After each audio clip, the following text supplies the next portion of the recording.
Today we're going to look at making a greenhouse. This was a super fun home project, allows us to grow lots of plants, sustain some nice temperatures, and it allowed us to actually reuse some of our old aluminum windows from our house. The first step is to decide what kind of style of greenhouse did we want. The gable style is pretty traditional. There's also the shed style, which gives you kind of a more modern look.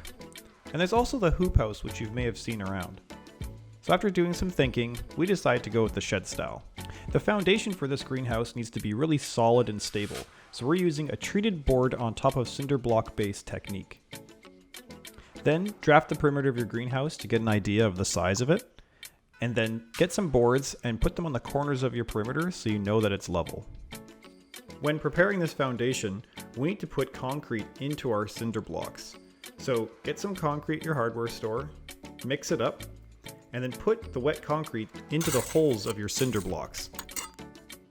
While your concrete is still wet, you want to get about 1 carriage bolt per cinder block, and in this case we have 5.5 inch carriage bolts, and set them upside down into the concrete. Sink them in deep enough so that the concrete holds, but also leave enough on top so that the treated boards can go and get bolted on. As the concrete sets, make sure that the bolts are 90 degrees. Once the concrete is set, we're now ready to get our boards and apply them to our cinder blocks. But we need to drill holes first. So where to drill them? I do a little technique where I get a paintbrush, paint on top of the carriage bolts, and then just rest the board on top. I then know where to drill my holes so that the board can fit on top of the carriage bolts.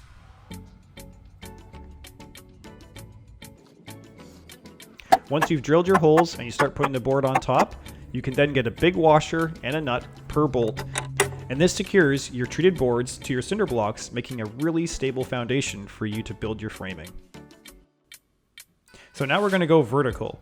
We're going to take our windows and start framing them into each wall. Our windows didn't line up perfectly and there were some weird gaps, so what we did is we secured them the best we could, and then the gaps that were there, we used polyethylene sheets to fill them in. If you're wondering what kind of plastic you want to get for your greenhouse, this plastic, I think it's polyethylene. You want to get like a 2-ply plastic. It's heavy duty, and what you can do is you can fill in all the gaps of your greenhouse. Now that we have a technique for framing, we're going to pick up some lumber, take it home, and do some staining to make sure that it's water resistant. The way we fasten together a lot of our 2x4s are with these L angles, and they're really handy. You can get them for cheap, and they do quite a good job at holding things together. We then stake into the ground our bracing, and we hold up our frames so that they don't fall over when we're trying to line everything up. There's some situations where the 2x4s butt at a 90-degree angle. We used decking screws for the entire project, but then we also applied mending plates, which did a really good job at holding things together. In some cases, you need more lateral support for your vertical 2x4s. We used fence brackets to keep them in place, and they worked great. So once you start to build multiple frames and they're standing next to each other, you'll notice they're kind of wobbly. So it's really important to add corner braces to add additional stability to your frames. Depending on the windows you have, some of the added benefits are if they open, you get a really nice draft on those really hot days so that your plants don't overheat. Things are really starting to come together now.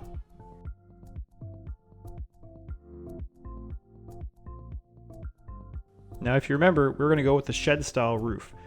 So depending on how steep of a roof you want, cut your insets, and then we set it on top of our frame and built up that shed style look that we were looking for. We also used some of our spare wood bits to add a little bit of extra structural rigidity. The other thing you want to get is a ridged roofing for your greenhouse. They have it in a hardware store, Rona or Home Depot. So you've got different colors depending on what kind of plants you want to grow. And you know, you've got blue, you've got clear. I think they do change ultraviolet ratings and things like that. I got the clear, works great, but it's really hot. So if you want to have it a little bit cooler, pick either a blue or a black one. Once you get your roof paneling, also buy the ridged stripping that you put on top of your roof frames, and that's what the roof panels can sit on. And once you're done, it's going to look pretty rad. Once you finish your roofing, it's time to just look over your greenhouse, see if there's any gaps, get your polyethylene sheets, and patch them up. Get a staple gun and just staple them on and you're good to go. And we're done. So, if you thought that greenhouse was interesting, I highly recommend building one. It's super fun, not too expensive, under $600 for us, and allows you to grow some pretty exotic stuff like this lemon. Thanks for watching, and we'll see you in the next one.